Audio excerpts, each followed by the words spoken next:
আসসালামুয়ালাইকুম everyone, কেমন আছেন আপনারা সকলে? আশা করব আপনারা সকলে ভালো এবং সুস্থ আছেন। আমি আছি Kawsar Ahmed from SK computer tech. Microsoft office প্রোগ্রামের আজকে দ্বিতীয় পর্ব বলতে মাইক্রোসফট অফিস ওয়ার্ডের এটাই ফার্স্ট ক্লাস। মাইক্রোসফট অফিসিয়াল প্রোগ্রামের মধ্যে আমরা সাধারণত জানি এমএস ওয়ার্ড এবং এমএস এক্সেল হচ্ছে সব থেকে গুরুত্বপূর্ণ দুটি প্রোগ্রাম। সেজন্য আমি এমএস ওয়ার্ড নিয়ে শুরু করব, দেন তারপর আমরা এমএস এক্সেলে চলে যাব। সো প্রথমত আমি এমএস ওয়ার্ডটাই চলে যাচ্ছি। সবাইকে স্বাগতম মাইক্রোসফট অফিস ওয়ার্ড প্রোগ্রামের প্রথম ক্লাসে। প্রথমত আমাকে এমএস ওয়ার্ড প্রোগ্রামটি ওপেন করে নিতে হবে, যেহেতু আমার অপারেটিং সিস্টেম উইন্ডোজ 11। দেন এখানে ক্লিক করার পর আমি অল অ্যাপসে গেলে এখান থেকে খুঁজে নিতে হবে আমার অফিস ওয়ার্ডটা কোথায় আছে। আর যদি আমি সার্চ করি এখানে, দেন WORD লিখা মাত্র আমার ওয়ার্ডটা চলে আসবে। এখানে সার্চ করতে না পারলে জাস্ট এখানে সার্চ আছে WORD, ওয়ার্ডটা চলে আসবে। যে কোনো অপারেটিং সিস্টেম থেকেই যে কোনো প্রোগ্রাম ওপেন করা একদম ইজি।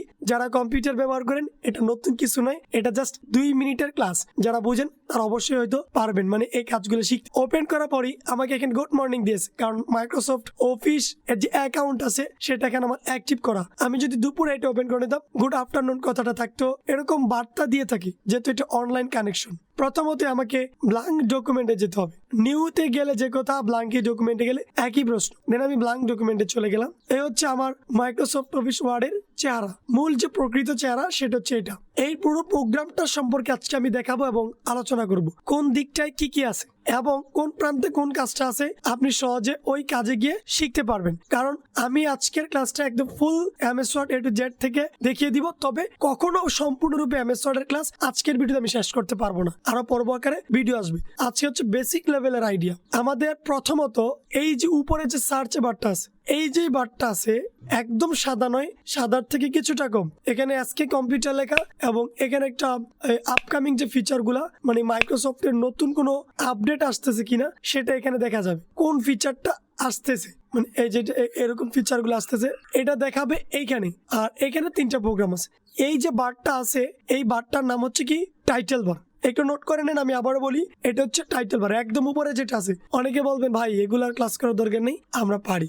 হ্যাঁ ঠিক আছে, যারা পারে না তাদের জন্য টাইটেল বার কোনটা, একদম এই যে উপরে যেটা আছে এটা হচ্ছে টাইটেল বার। আমার মাউসের কার্সরটা দেখেন পুরো হাফসা কালার, যেটা টাইটেল বারের একদম বাম প্রান্তে এই যেখানে কিছু আইকন আছে, অটো সেভের আইকন, ডকুমেন্ট, ওয়ার্ড, এই যে বারটা আছে এতটুকু এই অংশটার নাম হচ্ছে কুইক অ্যাক্সেস বার। দেন ইম্পর্টেন্ট গুলো আমি এখানে লিখবো, কুইক অ্যাক্সেস বার।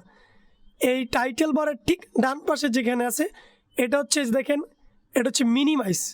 আপনি যদি ক্লিক করেন না প্রোগ্রামটা কাটে না, এই টাস্ক বার এখানে এসে লুকায় থাকে। এই অপশনটার নাম হচ্ছে টাস্ক বার, মানে TASK টাস্ক বার। আর এটা হচ্ছে ম্যাক্সিমাইজ, মানে ক্লিক করলে এরকম মনিটরে অর্ধাঙ্গ হয়ে যাবে। দেন আপনি যদি আবার এই চতুর্ভুজে ক্লিক করেন ফুল মনিটর হয়ে যাবে। আর ক্রস মানে কি এটা আমরা সাধারণত সকলেই জানি। এই টাইটেল বারের একদম নিচে যদি তাকান, এই যে দেখেন এখানে মেনু আছে, home, insert, draw, design, file. এগুলাকে বলা হয় মেনু বার বা ট্যাব নেমস। মেনু বার কিংবা ট্যাব নেমস। এই যে মেনুগুলো আছে, যেমন এটাকে আলাদাভাবে বলে এটা হচ্ছে ফাইল মেনু। এটা কি মেনু? File menu. আর এগুলো হচ্ছে হোম, ইনসার্ট, ড্র, ডিজাইন। তাহলে টাইটেল বারের পরে আমি যেটা ইম্পর্টেন্ট পাইছি সেটা হচ্ছে ফাইল মেনু। মানে মূল প্রোগ্রামগুলো একটু নোট করেন। টাইটেল বার, এই পুরোটা হচ্ছে টাইটেল বার, আর এটা হচ্ছে মেনু বার। টাইটেল বারের বাম পাশে থাকে কুইক অ্যাক্সেস বার, দেন ডান পাশে এই যে অ্যাকাউন্টস, আপকামিং ফিচার গুলা, তারপর হচ্ছে মিনিমাইজ, ম্যাক্সিমাইজ, ক্রস। আর এটা হচ্ছে ফাইল মেনু। এগুলো হচ্ছে মেনু বার। মেনু বারের নিচের অংশে স্কেলের মতো এই যে দেখেন সাদা অংশটা, আমি যখন ইনসার্টে ক্লিক করি এই সাদা অংশটা পুরোটাই পরিবর্তন হয়ে যায়, ড্রতে ক্লিক করলে পুরোটাই পরিবর্তন হয়ে যায়। এই সাদা অংশটার নাম হচ্ছে রিবন বার। আমি যখন হোমে ক্লিক করি এখন রিবন বারের যে চেহারাটা আছে, ইনসার্টে যখন আমি ক্লিক করি এখন কিন্তু সেই চেহারাটা নাই, ড্রতে ক্লিক করলে কিন্তু সেই চেহারাটা নাই। তার মানে এই মেনু বারের ভিতর আপনার কাজ, এবং মেনুতে ক্লিক করলেই আপনার রিবন বারটাতে শো করে। আপনার এমএস ওয়ার্ডের যাবতীয় কাজ এই রিবন বার থেকে নিয়ে করতে হবে। তারপর আছে এখানে 2টা ruler, horizontal ruler and vertical ruler. তারপর ঠিক ডান পাশে আছে হরিজন্টাল স্ক্রল বার, আর নিচে শো করে ভার্টিক্যাল স্ক্রল বার। এত একটা গুরুত্বপূর্ণ না, এটাতে জাস্ট স্কেলটা দেখায়, এটাতে স্কেলটা দেখায়। আর এখান থেকে জাস্ট আপনি মাউসের স্ক্রল ডাউন করে উপরে নিচে উঠতে নামতে পারবেন। এখন ইম্পর্টেন্ট বিষয় হচ্ছে আরেকটা, এই যে সাদা অংশটা দেখেছেন এটা হচ্ছে ডকুমেন্ট কিংবা পেজ। এই সাদা অংশটা হচ্ছে ডকুমেন্ট কিংবা ব্ল্যাঙ্ক পেজ বা পেজ। তাহলে এই title bar, menu bar, ribbon bar, তারপর হচ্ছে ব্ল্যাঙ্ক পেজ। আর একদম বাঁ পাশে যে এইখানে দেখেন পেজের আমার মাউসটা যেখানে নড়তেছে এমএস ওয়ার্ডের একদম নিচে বাঁ পাশে স্ট্যাটাস বার, কয়টা পেজ আছে, আপনি কয় নম্বরে কাজ করতেছেন, কয়টা শব্দ লিখছেন না লিখছেন, বিস্তারিত দেখা যায় স্ট্যাটাস বারে। আর এই ডান পাশে এই তিনটা অপশন হচ্ছে ভিউ অপশন। এখানে যেমন আমি ডান পাশেটা ক্লিক করে দেখেন পেজের কিন্তু কোনো নির্দিষ্ট সীমা নাই। এর আগে যেমন এই এতটুকু একটা সীমানা ছিল, এটার কিন্তু কোনো সীমানা আপনি পাচ্ছেন না। দেন আপনি মাঝের অপশনে ক্লিক করবেন যে সীমানা পাচ্ছেন, এই পর্যন্ত আপনার একটা পেজ, তাহলে এই মাঝের অপশনে থাকতে হবে। আর ডান পাশেরটা শুরুটা দিলে নষ্ট হয়ে যায়। আর ঠিক ডান পাশে যেটা আছে সেটা হচ্ছে জুম অপশন। এই জুম অপশন থেকে আপনি এই যে স্ক্রল ডাউন করে এই যে দেখেন এই যে মাউসটা ডান নিচ্ছেন, পেজ কাছে আসছে, পেজ দূরে গেছে।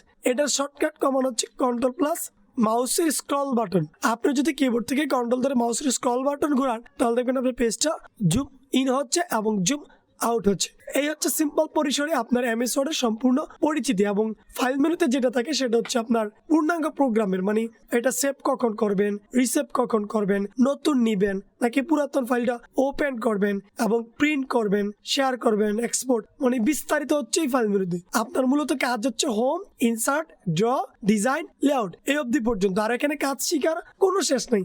জাস্ট আমি আপনাদের এখানে কি আছে এবং সার্টে কি আছে আমি কয়েকটা ক্লাস করে বুঝিয়ে দিব। তারপর দেন নেক্সট থেকে আমি বিভিন্ন ফরম্যাট নিয়ে এবং কাজ নিয়ে আমি আপনাদের সামনে আলোচনা করব। এই হচ্ছে আমাদের এমএস ওয়ার্ড প্রোগ্রাম। এখন এমএস ওয়ার্ড এর পরিচিতি করে ফেললেন, কিন্তু জানতেছেন না এমএস ওয়ার্ড কি। এটা আমি শুরুতেই বলতে পারতাম, বলি নেই, একদম শেষ প্রান্তে এসে বলি। অনেকে ভিডিওটা শুরুতেই একটু দেখে চলে যাবেন। যে প্রোগ্রামটা আপনি শিখবেন ওটা ভালো করে আপনাকে শিখতে হবে। এমএস ওয়ার্ড হচ্ছে এমন একটা প্রোগ্রাম যার মাধ্যমে আপনি যাবতীয় লেখালেখির কাজ অনায়াসে করতে পারবেন। এক প্রকার আমরা পাঠ্যপুস্তকের যত লেখা দেখি এবং আমাদের হাতে লেখা, যেটা আমরা বিভিন্ন ধরনের হিসাব নিকাশ এবং অনেক কিছু লিখতাম আমাদের খাতা এবং কলমের মাধ্যমে, সেটা এখন কম্পিউটার মাধ্যমে করা যায় এবং এই যাবতীয় কাজটাই এমএস ওয়ার্ডের মাধ্যমে করতে হয়। তাহলে এই এমএস ওয়ার্ডের মাধ্যমে কি কাজ করা হয়? যাবতীয় লেখালেখি এবং লেখাটাকে যাবতীয় সুন্দরভাবে, মানে আপনার ইচ্ছা মতো সাজিয়ে গুছিয়ে এটাকে ডকুমেন্টে রূপান্তর করতে পারেন। যত পাঠ্যপুস্তক, লেটার, নোট, ডায়েরি টাইরি যত কিছু লেখা দেখেন সবকিছুই এমএস ওয়ার্ডের মাধ্যমেই লিখা হয়। যত এই যে বই মেলাতে পাঠ্যপুস্তক লিখে সবকিছু এমএস ওয়ার্ডে, মানে এক প্রকারে এমএস ওয়ার্ডের সংজ্ঞা যদি আমি ব্যাখ্যা করি, যে প্রোগ্রামের মাধ্যমে যাবতীয় লেখালেখির কাজ করা হয় তাকে মাইক্রোসফট অফিস ওয়ার্ড বলা হয়। মাইক্রোসফট কিন্তু একটা প্রতিষ্ঠান, এটাকে শর্টকাটে বলা হয়েছে এমএস, মাইক্রোসফট অফিস ওয়ার্ড, মানে অফিসিয়াল কাজের জন্য ওয়ার্ড প্রোগ্রামটা ব্যবহার করা হয়ে থাকে। এই হচ্ছে মাইক্রোসফট অফিস ওয়ার্ডের ব্যাখ্যা। যারা শেষ পর্যন্ত দেখছেন আশা করব হয়তো এমএস ওয়ার্ড সম্পর্কে আইডিয়া হয়েছে এবং এমএস ওয়ার্ডের ফুল পরিচিতি হয়েছে। আপনি জাস্ট এইখানে আপনি যদি ইন্টারনেট ব্যবহার করেন, যদি সম্পূর্ণ নামগুলো ভালো করে জানার আগ্রহ থাকে, দেন আপনি ব্রাউজারে গিয়ে এখানে আপনি লিখবেন, জাস্ট লিখার পর ইমেজে চলে যাবেন। ইমেজে যাওয়ার পরে দেখেন যেন এই ট্যাব আসছে, এই যেগুলো আসছে কোনটাতে কি নাম, তারপর আপনার ধরেন এই যেগুলো আসছে, তারপরে যে ধরেন নতুন ভার্সনের এটা আসছে, কোনটা কুইক অ্যাক্সেস, মোর রিবন, এই যে দি রিবন, মানে কি কি আছে সবকিছু এখানে আপনি এইভাবে পড়তে পারবেন। তাহলে এমন একটা ছবি নামিয়ে নিলে বা আমার ভিডিওটা রেগুলার দেখলে এমএস ওয়ার্ড সম্পর্কে আইডিয়া হয়ে যাবে। সো ভিডিওটা আজকের ভিডিও অনেক লং হয়ে যাচ্ছে, তারপরেও বলতেছি শেষ পর্যন্ত দেখেন যাদের শিখার আগ্রহ আছে। সো আজকের মতো এখানেই বিদায় নিব, দেখা হবে পরবর্তী নতুন আরেকটা ভিডিওর মাধ্যমে, সেটা হবে এমএস ওয়ার্ড দ্বিতীয় পার্ট। সো সকালে ভালো থাকুন, সেই পর্যন্ত আজকের মতো এখানেই, আল্লাহ হাফেজ।